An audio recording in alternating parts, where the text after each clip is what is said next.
Hello everyone, मैं प्रमोद कुशवाहा आपके English के सफ़र का साथी आपका स्वागत करता हूं आज की क्लास में। दोस्तों, आप जैसा कि जानते हैं हम ट्रांसफॉर्मेशन सीख रहे हैं। तो ट्रांसफॉर्मेशन की सीरीज़ को आगे बढ़ाते हुए मैंने आपके सामने एक एक्सरसाइज ली है। ये एक्सरसाइज क्लास 12th की एक्सीलेंट जनरल इंग्लिश बुक से है, जो बेस्ड ऑन CBSE पैटर्न है, यानी जो CBSE पैटर्न पर बेस्ड है, राइट। तो देखिए यहाँ पर क्या लिखा हुआ है, rewrite the following sentences removing the adverb too and infinitive to. यानी कहना क्या है, देखिए आपको रीराइट करना है, यानी फिर से लिखना है। किसको? द फॉलोइंग सेंटेंसेस, दिए हुए जितने भी ये दिए हुए सेंटेंसेस हैं इनको फिर से लिखना है। क्या करते हुए? रिमूविंग, हटाते हुए। किसे? इस एडवर्ब टू को और इस इन्फिनिटिव टू को, इन दोनों को सेंटेंसेस में से हटाना है और सेंटेंसेस को फिर से लिखना है, यानी ट्रांसफॉर्म करना है सेंटेंस को। तो देखिए आइए करते हैं। पहला सेंटेंस है आई एम टू बिजी, मैं बहुत बिजी हूँ, right, to attend the marriage ceremony, marriage ceremony को अटेंड करने के लिए, राइट। तो आप जैसा कि जानते हैं इस टू को हटा के सो लगाते हैं और इस टू को हटा के आप क्या कर देते हैं? दैट लगाते हैं। क्लियर?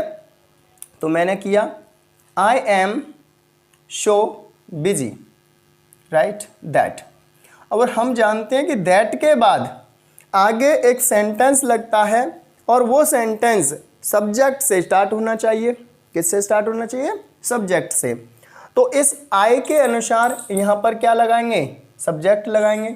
तो क्या बन जाएगा? आई, right.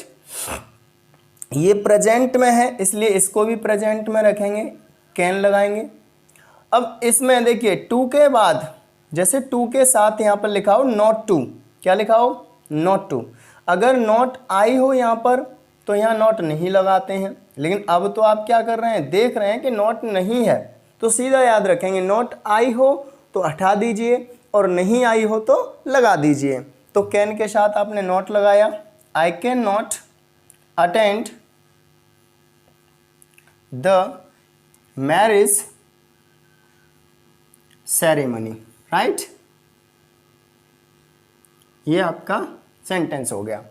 I am so busy, मैं इतना बिजी हूं दैट कि I can not attend the marriage ceremony, मैं मैरिज सेरेमनी अटेंड नहीं कर सकता, राइट। आगे है the passage is too difficult for me to understand, यानी जो पैसेज है वो बहुत ही ज़्यादा डिफिकल्ट है। किसके लिए? मेरे लिए। टू अंडरस्टैंड, समझने के लिए। यानी कहने का मतलब यह है कि मैं उसे नहीं समझ सकता। अगर किसी अन्य व्यक्ति की बात हो तो शायद वो समझ सकता है, लेकिन मैं नहीं समझ सकता, इतना डिफिकल्ट है। तो क्या करेंगे? द पैसेज इज, टू को हटा के सो लगाएंगे, डिफिकल्ट एज इट इज रहेगा, राइट। और इस फॉर के प्लेस पर यहां पर आप लगाएंगे दैट, और इस ऑब्जेक्ट को सब्जेक्ट में कन्वर्ट कर देंगे। तो क्या बन गया? आई। यहाँ प्रेजेंट है इसलिए आगे भी प्रेजेंट रहने देंगे, कैन नॉट, ओके। ये टू ऐसे ही हट जाएगा, अंडरस्टैंड, अंडरस्टैंड। अब देखिएगा the passage is so difficult, जो पैसेज है वो इतना डिफिकल्ट है दैट कि आई कैन नॉट अंडरस्टैंड, मैं समझ नहीं सकता। किसे? इस पैसेज को ना। तो पैसेज के लिए आप चाहें तो यहाँ पर इट लगा सकते हैं, अगर नहीं लगाया तो कोई प्रॉब्लम की बात नहीं है, ठीक है ना, इट लगा सकते हैं। आगे देखा आपने, it is never too late, कभी भी इतनी देर नहीं होती टू लर्न, के सीखा ना जा सके, यानी सीखने के लिए कभी देर नहीं होती। आप 20 वर्ष के हैं तब भी सीख सकते हैं, आप 80 वर्ष के हैं तब भी सीख सकते हैं, आप 100 वर्ष के हैं तब भी सीख सकते हैं। सीखने के लिए कभी देर नहीं होती, राइट। तो क्या करेंगे? इट इज नेवर अब इस टू की जगह पर क्या करेंगे, शो लगाएंगे। It is never so late, इतनी देर नहीं होती कि कोई सीख ना सके, तो कोई को हम क्या कहेंगे, वन, राइट, वन। आगे कैन नॉट लगाएंगे, one can not learn, right, यानी कभी भी इतनी देर नहीं होती कि कोई सीख ना सके, चाहे तो सीख सकता है। देखिए she is too eager for her result, आपने देखा इसमें सिर्फ एक टू आया है। जब एक टू आया हो तो आप क्या करेंगे, उसकी जगह पर ओवर लगा सकते हैं, ठीक है। ओवर ना अच्छा लगे तो आप एक्सट्रीमली लगा सकते हैं, राइट, एक्सट्रीमली। अगर एक्सट्रीमली भी नहीं लगाना तो आप लगा सकते हैं एक्सेसिवली,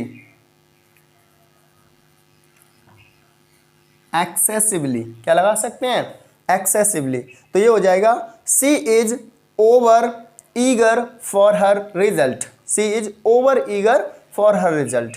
या कर सकते हैं she is extremely eager for her result, she is excessively eager for her result. Clear है। चलो आगे देखते हैं। इसमें दोनों टू आए हैं, एक टू और दूसरा टू। इस टू की जगह पर क्या कर दें आप, दैट लगा दें, इस टू की जगह पर शो लगा दें। पहले सेंटेंस को समझ सकते हैं। सी इज टू यंग, वो इतनी छोटी है, टू ट्रेवल अलोन, कि वो अकेले यात्रा नहीं कर सकती। तो क्या करेंगे, शी इज सो यंग, वो इतनी छोटी है, दैट शी, हमने इसी सब्जेक्ट को यहाँ बनाया, she can not travel, she can not travel alone, कि वो अकेले यात्रा नहीं कर सकती, राइट। अगला है he is too proud of his knowledge, उसे अपनी नॉलेज का बहुत ही ज़्यादा घमंड है, बेहद घमंड है, राइट। अब आप देखेंगे यहाँ पर सिर्फ एक टू आया है, एडवर्ब टू, तो ऐसा आपने पहले ही किया है, तो इन तीनों में से कुछ भी लगा सकते हैं। He is over proud of his knowledge, he is extremely proud of his knowledge, he is excessively proud of his knowledge. Clear, कोई प्रॉब्लम नहीं है। आगे देखिए ये टू है और दूसरा टू भी है, दोनों टू हैं, दोनों को हटाएंगे, राइट। लेकिन यहाँ पर फॉर के साथ ऑब्जेक्ट भी है। जब इस टू से पहले, इन्फिनेटिव टू से पहले फॉर प्लस ऑब्जेक्ट आए हों तो ये टू तो ऐसे ही हट जाता है और इस फॉर की जगह पर लगता है दैट, और इस सब्जेक्ट को बदल देते हैं, सॉरी इस ऑब्जेक्ट को बदल देते हैं सब्जेक्ट में, राइट। तो Mohan is so strong, Mohan इतना स्ट्रॉन्ग है, दैट कि I can not defeat him, मैं उसे हरा नहीं सकता, आई कैन नॉट डिफीट, मैं नहीं हरा सकता, किसे, उसे, हिम। एक तो आप इसे ऐसे कर सकते हैं, इसे दूसरे तरीके से भी कर सकते हैं, क्योंकि हमारे पास ये पैसिव फॉर्म में लिखा है, और अगर ये पैसिव फॉर्म में लिखा है तो आप इसे पैसिव फॉर्म में ही रहने दीजिए, right. Let it be in that form in which it has been given, उसी फॉर्म में रहने दीजिए जिसमें ये दिया गया है। तो क्या कर सकते हैं, आप करेंगे Mohan is so strong, Mohan इतना स्ट्रॉन्ग है, दैट कि उसे हराया नहीं जा सकता, किसे, मोहन को। तो ही कैन नॉट बी डिफीटेड, देखिए सेम बना रहा, बी डिफीटेड, अब हराया तो नहीं जा सकता, लेकिन किसके द्वारा, इसको लगा देंगे ऑब्जेक्ट के रूप में, बाय मी, राइट। क्या लगा देंगे आप, बाय मी, यहाँ पर लगा दें बाय मी, उसे हराया नहीं जा सकता मेरे द्वारा, राइट। वो बहुत ज़्यादा अच्छा है एक सक्सेसफुल बिजनेसमैन बनने के लिए। मतलब कहने का यह है कि वो सक्सेसफुल बिजनेसमैन नहीं बन सकता, क्योंकि ज़्यादा अच्छा इंसान एक बिजनेसमैन नहीं बन सकता, राइट। तो क्या करें, ही इज़ टू के प्लेस पर शो लगाएंगे, he is too good that, वो इतना अच्छा है कि ही कैन नॉट, आगे सेम लिख देंगे, be a successful, very good, successful businessman, right, businessman. Problem तो नहीं है कोई, जी भाई। आगे देखिए सेम 2 and 2 दोनों दिए हैं।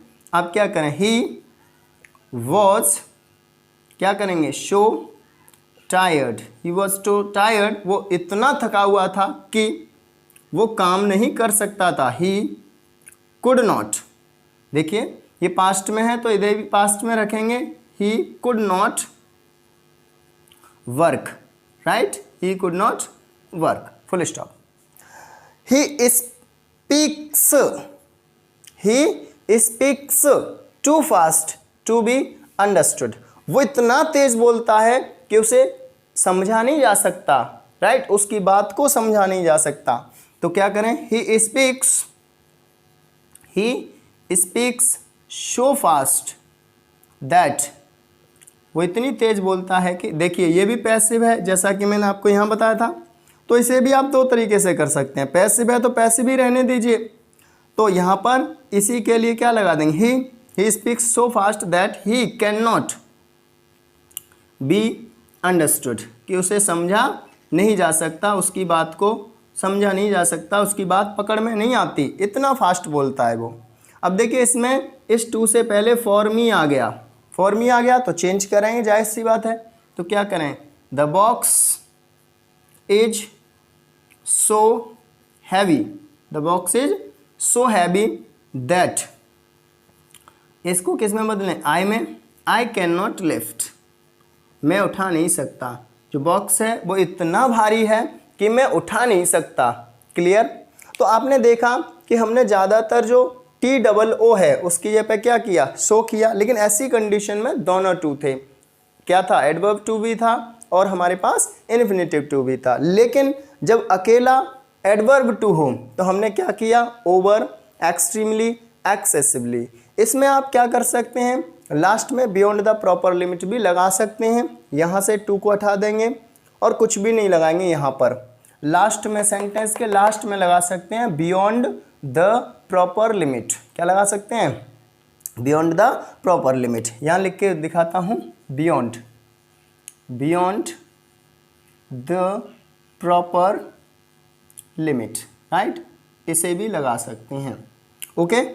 या फिर इसी तरीके के सेंटेंस को आप एक और तरीके से कर सकते हैं, आप इसमें शुड भी का प्रयोग कर सकते हैं। She is